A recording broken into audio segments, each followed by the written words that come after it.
receivers? Yeah, I mean, I think on offense, we had half the attempts of passes. So week 1 we had 42 pass attempts, just the way the game went. This week we only had 21 pass attempts. I ended up being 14 of 21, which is like 60-some%. 2 drops, so could have been 16 of 21. Also had 2 throwaways. So we're looking at 18 out of 21. I could have been 1 interception, 2 touchdowns. I think I played good, but I mean, I don't think it was great. But I mean, played good enough to win the game. We had a lot of success running the ball. In the first half, we only had 4 drives and 22 plays, and then we needed so only 23 plays. So it was kind of a slow game for us on offense, but I thought I played good enough to win the game. But I think the player of the game for sure was Anthony Grant. A lot of pressers, you kind of have a lot of numbers and stats memorized. Is that something you look at after every game? No, I mean, no, honestly, I mean, at halftime, I knew, I was like, how many plays did we have? I really like to watch the clock, just because the clock management is important at quarterback. And then sometimes at halftime, I'll ask, the offensive staff, like, how many pass attempts did we have, how many rushing attempts? And they usually tell me. But right after the game, they usually tell us the stat line. I just usually have it memorized. Like I said, we had 62 plays of total offense. In the first half, I only ran 23, so I knew those for sure just coming right off the field right after the game. But no, I usually don't look at the stats. I think how you play is more important than the stat lines. You throw to Trey quite a bit, which probably he's open quite a bit. So what does he do? Maybe how does the scheme help him to get open downfield? Trey gets open because, like I said, our scheme, first and foremost, we can scheme him open. But Trey is just a really good player. I mean, he's very fast. He's explosive. He's had a lot of big plays for us down the field. Even just throwing him a short bubble pass, and he can go 10, 15 yards. So he does a good job with his skill set and his speed. And we like to we're still continuing to push Trey on and off the field. We're pushing him every day at practice as we're pushing all these guys. So I think the biggest positive that we had for Trey and for the rest of the receivers is that we came out of the game with 0 drops at receiver. So that was big time for us. Is there he doesn't know how good he can be? Is that true of Trey? That like he hasn't maybe reached his full potential? Yeah, I mean, he's still getting better every week. He's going to continue to get better this year and throughout his career, as the rest of us will. But yeah, Trey's a guy that he doesn't. I don't think he realizes that he can be as good as. I don't think he knows how good he can be.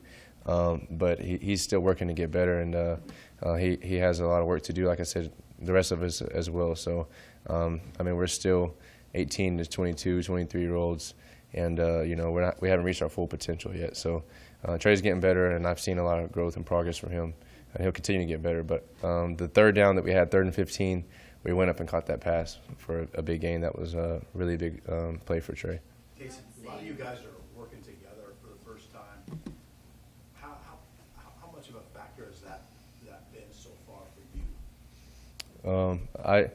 I mean, the coaches do a good job of putting guys in position to be successful, and they rotate guys at receiver, at tight end, and running back. So I just have to go through my reads and I really just read the defense, and I usually throw the ball where the ball needs to go for that specific defense, and I just have to trust guys to make plays and be in the right spot at the right time. And but I would say, like I said after the game, we're still kind of getting used to each other and practicing the game, and we're still finding our groove and our rotation. So it doesn't affect me that much, but we're definitely still kind of learning on the fly. Is that same, he doesn't know how good he can be mentality, say the same thing about like Anthony Grant and what he did? Yeah, I mean, AG is he's always just trying to work and focus on each rep at a time, but a lot of times we don't take a step back to look at the big picture. He's probably very blessed and thankful to be in this position that he's in. I heard he broke records for the first Nebraska running back to have that many rushing yards in the first 2 games, and a year ago he was at JUCO. So I mean, I don't think a lot of guys. Right now we're just trying to focus on the game plan and focus on winning the game each week at a time. But there's probably a lot of players in our locker room, including me, that don't know how good you can be yet because you're not looking at the big picture, not trying to look ahead. You're just trying to focus on the moment right now. But Anthony Grant is another one of those players for sure. When you say you're still pushing Trey, what are you pushing him toward? What more are you guys trying to get out of him? I mean, more catches, more effort. If we call 21 pass plays, we want him to be open on 21 pass plays. We're pushing everybody just to try to be perfect on every rep at practice, because we know in the game mistakes are going to happen and the defense is going to make some plays, and those guys are on scholarship too across the ball, and those guys also are going to make plays, but we're just trying to chase perfection at practice, and just trying to chase him to win his one-on-one battles, whether that's running by somebody on a go ball or if it's going up in the air and making the catch. And we're pushing Trey and all these guys to run perfect routes, get to the exact route depth and read the coverages and convert the routes, the way they're supposed to be ran. So Trey's doing a great job, but we're trying to push everybody to be better, including me. So I appreciate it. Coach Whipple, he pushes me hard every day, no matter if it's a walkthrough or a scout team period or whatever the case may be. So we're still pushing everybody across the board just to try to have perfect practice and perfect reps. What's Coach Whipple like the day after? Do you enjoy those, just back and forth with the guy who's been in it as long as he has? What's that like? Yeah, during the game, he's really good. He's good at communicating and just asking me what I saw. If I come off and if he saw something different, he'll say, hey, did you see this guy or this receiver? Did you see that defender? But usually he does a good job of communicating in a very good tone. And then after the game, he'll talk to me briefly. And then when I come in on Sundays, we watch the film together one-on-one, and then we also watch the film as an offense. And I go in his office a lot and we talk. But he's a really good communicator. I think that's good for a quarterback and the play caller to have good communication. Frost has great communication as well, asking me during the game, after the game, what I see. And the day after the game, Coach Whipple has been very positive, and he hasn't, like I said, the guys have probably told you from now, the coaches have been real positive and encouraging, and nothing is personal. So on Sundays, we're just trying to watch the film and get better. If I miss a read or if I miss a throw, it's all on the film, and we're all in the meeting room, so the whole offense knows I missed that throw or I missed that read, or if a guy misses a block or if a guy drops a pass.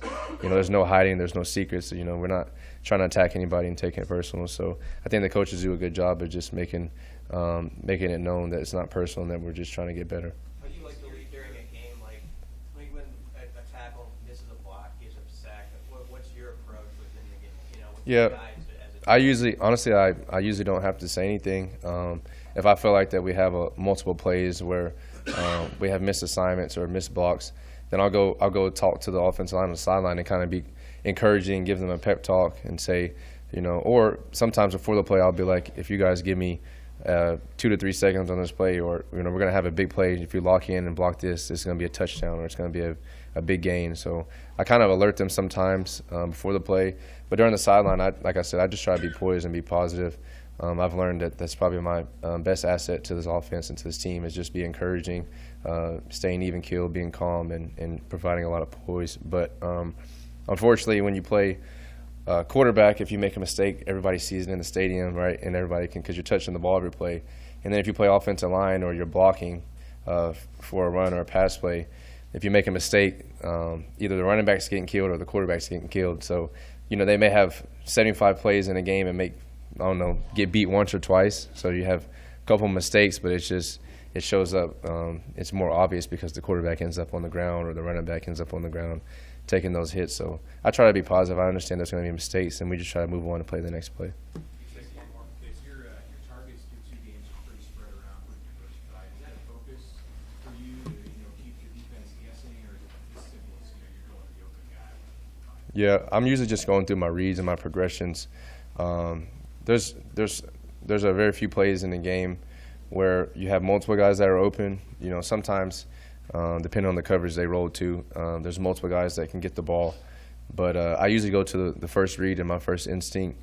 If it's a man coverage and if it's like a one-on-one battle, I may, pre-snap, try to kind of predetermine best matchup, best skill set, depending on route and leverage. But, I usually just base it on the coverage and the matchup. I usually don't look out and say, I have this guy. But, Trey, Marcus, Isaiah, Alante, Brody, Bill, all those guys do a good job. Omar, he did a good job coming in this past week. So the receivers, when they run routes, they always feel like they're open. So usually after the play, I come back and I'll hear 2 or 3 other guys be like, you could have came to me on this play, I was wide open. But at the end of the day, if you get completions and you're moving the ball, that's all that matters. So sometimes Omar will catch a comeback in practice during the game, and then Marcus or Trey will come back and say, hey, if you would have looked at me, I was wide open. So, but they don't always understand the coverages and, how to see flat defenders and kind of throwing away from rotation and blitz and stuff like that. So I usually just try to throw it to the open guy. You guys have been very good coming out of the start of the game and out of halftime. Why Yeah. success? That's a big emphasis for us. In the off season, we really emphasize starting fast and finishing, and the defense got the best of us sometimes in training camp and in spring ball. We would drive the field, but we wouldn't always finish the drive with a touchdown or points. So Northwestern and this last week against North Dakota is very positive notes for us to be able to start the game with a touchdown drive and then come out of halftime with a touchdown drive. So I think any offense wants to score to start the game and also coming out of halftime. So it was really big for us. And in this past game, the best positive that came from it was that we finished the game. We scored 31 points in the second half, and we scored, I think, 17 points in the fourth quarter. So it was big for us to finish on offense. Frost said that there's going to be more first team versus first team in practice moving forward. How beneficial will that be for you? Yeah, that'll help us a lot because it'll give us some more game speed, live reps. And so going against the first team defense, good on good is the best that you're going to get. You're going best on offense versus the best on defense, and guys are playing full speed. It really helps me as a quarterback being able to see coverages and see receivers and DBs running at full speed. They're running at over 20 miles per hour usually, so that's big for me. And then that'll help our offensive line and running backs be able to get live looks at the box and kind of execute inside the box. So I think it'll be good for our whole team, but it definitely helps me as a quarterback be able to make throws at game reps where the receivers and the running backs and DBs are coming out of their breaks and stuff like that. Everything's a little bit faster when it's good on good, as opposed to going against scouts or maybe doing like a 7-on-7 period where it's not as fast and you're not going to get hit. So, all right, thank you.